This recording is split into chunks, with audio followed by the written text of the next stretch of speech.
Hello everybody. So today I want to talk about calculus, the topic that is about the chain rule of the derivative. So in this one we can find first the derivative capital F of number 1. So now I will show you how to answer.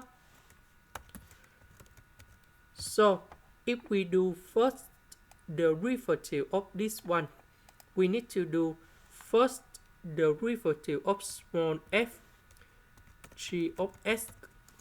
Later that we need to do first the derivative g of s because this is about the chain rule in here. Later that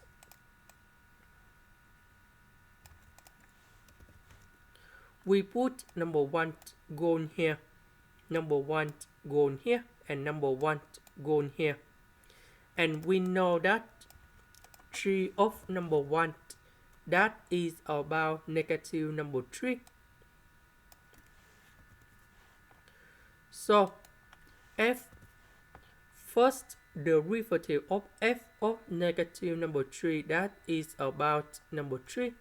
This one that is about number 8. And we have 24. This is the end. Thank you for watching.